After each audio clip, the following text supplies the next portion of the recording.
سوالات کے لیے. تو آئیے سب سے پہلے گیسٹ خبیب انصاری، میں آپ کو ایڈ کراؤں، آپ اپنا سوال کریں. ان کے بعد محمد شہباز تیار. السلام علیکم شیخ. وعلیکم السلام ورحمۃ اللہ وبرکاتہ. ایک ہمارے علاقے کی مسجد میں بیت المال کا سسٹم ہے، تو وہاں سے یہ کہا جاتا ہے کہ انفرادی زکوٰۃ نہیں دینا ہے، اجتماعی زکوٰۃ دینا ہے. تو اس کے اوپر تھوڑا رہنمائی فرمائیں. مطلب واٹس ایپ کے اوپر پوسٹ آتا ہے کہ انفرادی زکوٰۃ کو زکوٰۃ کہا ہی نہیں جاتا ہے، تو اس لیے اجتماعی زکوٰۃ دینا ہے. ایسا اگر کسی نے کہا ہے، ایسا اگر کسی نے پوسٹ لکھا ہے تو بالکل غلط لکھا ہے اور اسلام کی غلط تشریح کیا ہے اس نے. اگر وہ کوئی عالم دین ہے، اجتہاد کیا ہے، تب تو ہم امید کرتے ہیں کہ انشاءاللہ اسے اجر ملے گا. اجتہاد کیا ہے، بس غلطی کیا ہے، وہ اپنے غلطی سے رجوع کر لے.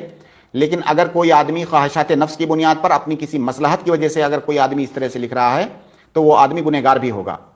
ایک تو شریعت میں اپنی جانب سے کوئی بات کہنے کے لیے، دوسرا اتنا جو ہے اپنے خواہشات کے لیے، اپنی مصلحت کے لیے، شریعت کو توڑنے مروڑنے کے لیے. صحیح بات کیا ہے میں آپ کو بتاتا ہوں. جب آپ نے زکوٰۃ نکالا تو اس زکوٰۃ کو مستحقین تک پہنچانا ہے. جو زکوٰۃ کے مستحقین ہیں ان تک پہنچانا ہے اس زکوٰۃ کو. اس کا 3 طریقہ ہو سکتا ہے. پہلا طریقہ تو یہ ہو سکتا ہے کہ آپ نے زکوٰۃ نکالا اور آپ ڈائریکٹ اس مستحق کے پاس گئے، چاہے فقیر ہو، مسکین ہو یا اور جو دیگر مستحقین ہیں، آپ مستحق کے پاس ڈائریکٹ گئے اور آپ نے ڈائریکٹ اس مستحق کو زکوٰۃ دے دیا. یہ بہت بہترین طریقہ ہے، خاص طور سے ہندوستان کے لیے. ہندوستان کے لیے اس طریقے کو میں سب سے بہتر سمجھتا ہوں موجودہ صورتحال میں جہاں پر کرپشن عام ہے. دوسرا طریقہ کیا ہے؟ دوسرا طریقہ یہ ہے کہ آپ اپنی وہ زکوٰۃ کسی فرد کو دے دیں، اس کو آپ وکیل بنا دیں کہ بھائی یہ زکوٰۃ ہے میری، آپ اسے فقراء اور مساکین تک پہنچا دیجئے. یعنی آپ نے کسی آدمی کو توکیل کیا، وکیل بنایا اپنا. ایسا کرنا بھی جائز ہے، کیونکہ یہ صدقہ زکوٰۃ یا جو مالی عبادتیں ہیں ان میں توکیل جائز ہے.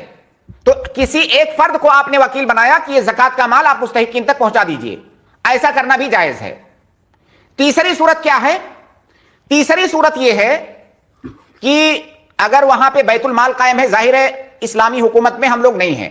جہاں پہ اسلامی حکومت ہوتی ہے، جیسے اللہ کے نبی صلی اللہ علیہ وسلم کے زمانے میں سچویشن تھی، بیت المال تھا، لوگ وہاں پہ اپنے صدقات اور زکوات دیتے تھے. تو اب ویسا سسٹم تو ہمارے یہاں ممکن نہیں ہے کہ سرکاری بیت المال ہو، کیونکہ اسلامی حکومت نہیں ہے. لیکن اگر کسی نے ایسی کوئی جمعیت بنا رکھی ہے، بیت المال بنا رکھا ہے، بیت المال میں اس کو صرف عرفن کہہ رہا ہوں، اصل میں وہ بیت المال نہیں ہے. بیت المال وہ ہوتا ہے جو اسلامی حکومت میں ہوتا ہے، لیکن اس کو بھی ہم بیت المال کہہ لیتے ہیں. وہ بیت المال کا جو اصطلاحی اور شرعی معنی ہے وہ معنی نہیں ہے. کوئی تنظیم ہے، کوئی ٹرسٹ ہے جس کو جہاں پہ بیت المال بنایا گیا ہے، وہاں پر بھی آپ اپنی زکوٰۃ جمع کر سکتے ہیں. آپ وہاں پر اس وقت جمع کریں جب آپ کو ان لوگوں کے بارے میں معلوم ہو کہ یہ لوگ ایماندار ہیں، یہ لوگ شفافیت کے ساتھ کام کرتے ہیں، یہ لوگ صحیح طریقے سے زکوٰۃ کا استعمال کرتے ہیں، زکوٰۃ کو صحیح طریقے سے مستحقین تک پہنچاتے ہیں، یہ لوگ کرپٹ نہیں ہیں. یہ تمام باتیں جب آپ کو معلوم ہوں ان لوگوں کے بارے میں، تب آپ اپنی زکوٰۃ وہاں پر دے سکتے ہیں. یہ اجتماعی زکوٰۃ ہو گئی. تو یہ تینوں صورتیں جائز ہیں اور یہ تینوں صورتیں اسلاف سے ثابت ہیں زکوٰۃ نکالنے کی. اب ان تینوں میں سے عمل کس پہ کریں گے؟ سوال یہ ہے کہ ہم یہاں بھائی کس پہ، جائز تو تینوں ہیں لیکن زیادہ بہتر کس پر عمل کرنا ہے؟ زیادہ بہتر اس صورت پر عمل کرنا ہے جہاں پر زکوٰۃ صحیح طریقے سے اپنے اصلی مقصد میں استعمال ہو سکے. وہ طریقہ اختیار کرنا زیادہ بہتر ہے. اگر آپ کو لگتا ہے آپ کسی ایسے علاقے میں ہیں کہ بہترین وہاں پر انتظام ہے، بیت المال کا کوئی تنظیم ہے جو اچھے طریقے سے زکوٰۃ کو بانٹتی ہے، آپ بے شک اس میں دے دیں. لیکن اگر آپ کو لگتا ہے کہ نہیں وہاں دیں گے تو کرپشن ہوگا، اور ہوتا ہے، میں ایسے نہیں کہہ رہا ہوں، ہوتا ہے. کرپشن کی بہت ساری شکلیں ہیں، میں اس سے پہلے بعض کا ذکر بھی کر چکا ہوں. کوئی تنظیم ہے، آپ نے وہاں پر زکوٰۃ پیسے کی شکل میں جمع کر دیا. اب وہ لوگ کیا کرتے ہیں؟ کٹ خریدتے ہیں، راشن کٹ خرید کے بانٹتے ہیں، جو کہ جائز نہیں ہے، اور اس کی وجہ میں پہلے بتا چکا ہوں.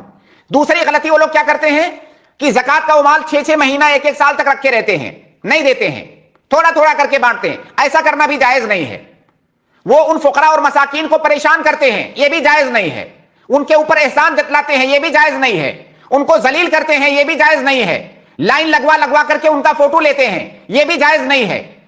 اپنی مصلحتوں کو مقدم کر کے زکوٰۃ کو بانٹتے ہیں، یہ بھی جائز نہیں ہے. وہ فقط آپ کے وکیل ہیں, آپ نے زکات دیا فوراً انہیں مستحقین تک پہنچا دینا ہے, وہ اس کے مالک نہیں ہیں, انہیں انشاءاللہ اس کا اجر ملے گا, وہ کچھ اس میں سے لے بھی نہیں سکتے. تو اگر یہ ساری چیزیں وہ لوگ کرتے ہیں تو بالکل آپ وہاں دے سکتے ہیں, لیکن اگر وہاں پر ٹرانسپیرنسی نہیں ہے تو آپ بالکل وہاں پر مت دیں, آپ خود لے جا کر کے مستحق تک پہنچا دیں یا کسی شخص کو اپنا وکیل بنا دیں, وہ پہنچا دے گا.